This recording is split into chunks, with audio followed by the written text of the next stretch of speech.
Are you someone who has a lot of goals and ideas, but you struggle with being consistent and following through on them?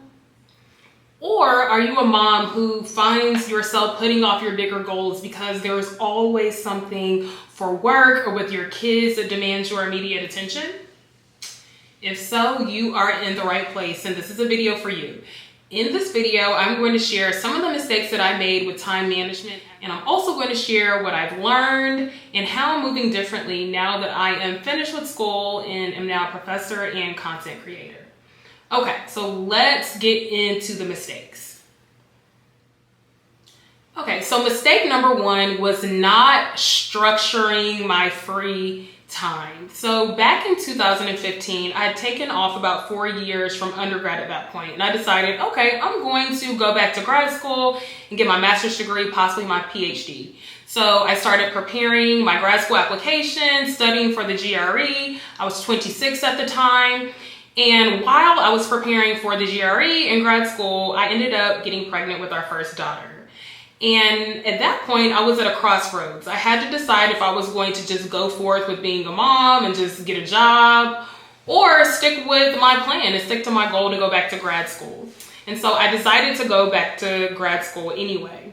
And at the same time, I had this idea for a personal development space for women. So at that point, I was pregnant with my first child, applying for graduate school, but also really loving personal development and wanting to start this space, which is now Her Guided Evolution. It was something else back then. But I decided to go back to school and figure out motherhood and grad school at the same time. And I intended to work on my personal development space, which would later become Her Guided Evolution, while I was working on my master's degree. So my plan was to be a graduate student mom and build my online space for women on the side. And what ended up happening was I was not prepared for the workload of graduate school, and I took for granted the amount of learning that I would have to do in trying to figure out these two new roles as a mother and a graduate student. And I saw school and work, which was my assistantship at the time. I was a teaching assistant as well and a research assistant. I saw work and school and mom life as required things that I had to do. And I saw myself as being accountable to my professors for my work. I saw myself being accountable to my family for all the things that they needed. And I was a new mom, so I was literally hauling my breast pump around campus and pumping in between classes. And the difficulty of the work in grad school was also very overwhelming. So while I had planned to work on planning this digital space, and I did do it here and there, but because I was so focused on everything that was immediate with school and as a mom and a wife, I was not able to be as intentional about actually executing my ideas for this visual platform, as well as I was so focused on the day-to-day grind that I was not intentional about how I spent those precious moments away from school and my family. So I'd often spend my free time mindlessly scrolling through social media or watching TV. So not structuring my free time was one mistake that I made along my journey as a grad student and mom. And when you are managing roles, there is always going to be something to do. So if there is a rare moment that you have a few hours to yourself on the weekend when your kids are napping, or if you have a flexible work schedule, if you're really fortunate and privileged to have a flexible work schedule that allows you to take a long lunch break, for example, those are moments and pockets of free time. And those are spaces in your day where you could move the needle forward on whatever activities you want to do. For me, it would have been my self-development space. It would have been my self-care, and just really using that free time to create space for things that were not required. So things at that time that were not required for me that I wanted to do was eat a vegan diet, start the self-development space for women, maintain my yoga practice, and all these things seem to be optional, whereas school and my family life were required. So for me, it was bigger than I was just skipping out on self-care. I was also skipping out on growing as an individual because I was so focused on maintaining these required aspects of my life. And I didn't make the connection that if I wanted to create this online space for women, eat a vegan diet, practice yoga, that these practices and pursuits were going to have to happen during my free time. And the difference between me just following the daily grind and bringing my goals and other aspects of my personality to life, the difference was how I was using that free time. So I realized that I would have to use that free time intentionally if I wanted to not lose myself to the hamster wheel and the daily grind. And I know from working with my clients as well that they will often be so caught up in their families and their careers that they neglect their self-care. But they also are oftentimes very out of touch with their passions. And how this shows up for the clients that I've worked with so far, I have one client who for years had been working on a children's book, but she hadn't been making a lot of progress with it because she was working full time, she was a mom, she was working her master's degree, and she was married as well. And so I had another client that I work with. She was a mom and a grad student as well, but she also wanted to apply for a new job that would allow her more flexibility as her family was growing at the time. And if they wanted to launch their children's book or apply for a new job, for example, these are pursuits that would have to take place during those moments where they had free time.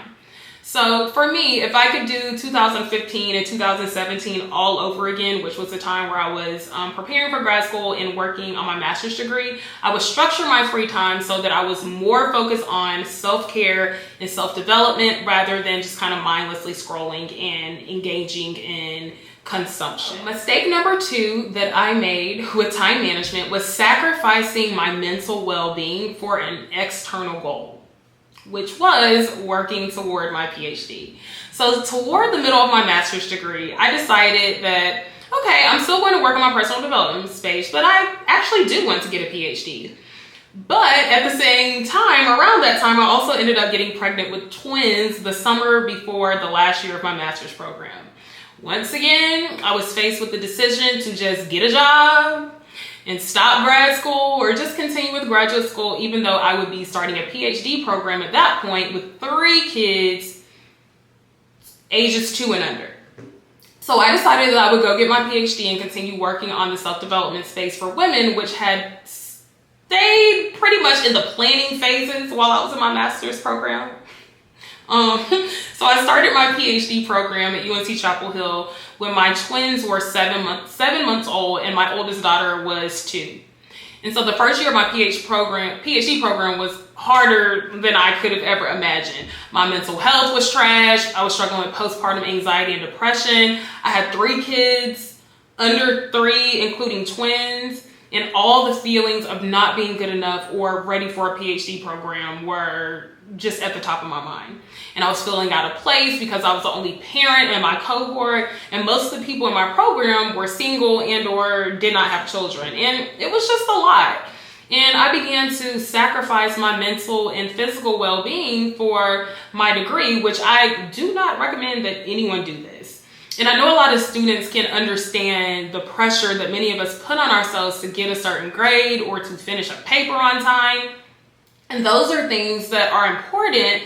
But what I learned early in my PhD program is that I would not sacrifice my mental and physical well-being for this degree or anything else. So after my first year, I began to really set boundaries. I would not stay up all night and pull all-nighters. Those all-nighters hit a lot different at 27 than they do, or 27, 28 than they did at 18, 19.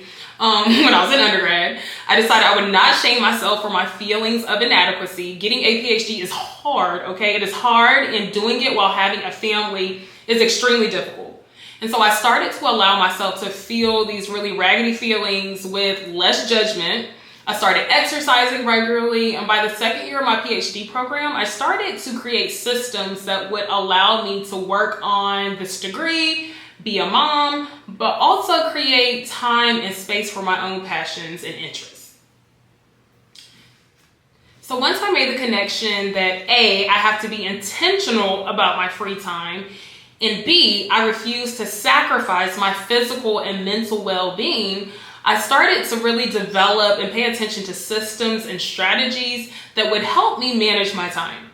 And I committed to using these systems and strategies at the end of the first year of my PhD program. So in 2019, I finally launched my personal development space as a podcast. It was not Her Guided Evolution back then, but that was such a pivotal point for me because in mid-2019, I actually proved to myself that I could handle being a mom, a wife, a grad student, and a content creator, and just keeping a handle on my own passions. And I started realizing I didn't have to put myself in these boxes. I just need to be intentional about how I was spending my time and make sure that the way I was spending my free time aligned with what I actually wanted to accomplish. So I ended up rebranding the personal development space to Her Guided Evolution and completed my coursework in my PhD program in 2020. So my PhD program, at least in the United States, you take 2 to 3 years of coursework, then you take an exam, which is your comprehensive exams, to become a PhD candidate. So I prepared for comprehensive exams during 2020 and 2021. A lot was going on in the world. I became a PhD candidate actually in 2021. And so while preparing for my comprehensive exams, working from home because it was the height of the pandemic, I was also being a mom, preparing for candidacy, and being consistent with my podcast. And so I started to refine my time management strategies, and I also worked with my first client in 2021. And so shortly after becoming a PhD candidate, I started my first year of full-time teaching at a university. And so by this time, I had 3 kids who were ages 5 and under. I was writing my dissertation, scheduling and conducting interviews with participants for my research, writing memos and collecting social media data. And at the time, I actually just stopped working on Her Guided Evolution because I was working on my dissertation. And my mental health was very much a struggle. I also received a significant health diagnosis in early 2021. And so the third mistake I want to highlight from this time in my life is another mistake was setting unrealistic and impractical goals. I set big goals for myself, and I don't believe in setting limits on myself at all. And I encourage my clients to move toward the goals that intimidate them. I really do. However, one thing that I did not do at this time was set practical and realistic goals. I was already teaching full-time, working on my dissertation, being a mom and a wife, and I remember being so hard on myself for not publishing papers, because when you're a researcher and a scholar, that's part of your job. I was being hard on myself for not being as consistent with Her Guided Evolution because I was so overwhelmed. And I was comparing myself, my career, and my journey to people who were childless and single with no kids, which is totally not a fair comparison. I had fallen off with many of my self-care strategies that I had built up over the years. And my mental health was just not in a good place at this point either.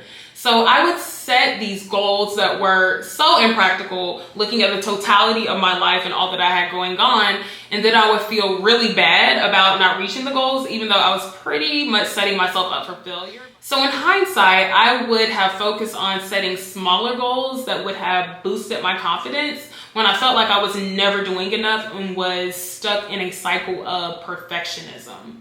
So to recap, the mistakes that I made along my journey and I want to help you avoid. The first mistake was not structuring my free time. Not structuring my free time was a huge mistake that I made. I took for granted that if I wanted to do self-care and work on my side hustles and my side passions, that I needed to get a handle on my free time. The next mistake, once again, sacrificing mental well-being for external goals. For me, this was oftentimes being a grad student. I would pull all-nighters, forget to eat meals, sacrifice my mental health and physical well-being for productivity and getting stuff done. And absolutely nothing is worth that. And so finally, the last mistake that I made was setting unrealistic and impractical goals. Perfectionism and comparing myself to others were often at the root of the impractical and unrealistic goals that I'd set for myself because they weren't grounded in a clear vision for my own life based on where I was in my career. So if you found this video helpful and want to learn more about how you can avoid making the mistakes that I made in my time management journey, I encourage you to check out my next video, why productivity should not be your main goal. Thank you so much for watching. I'll see you in the next video.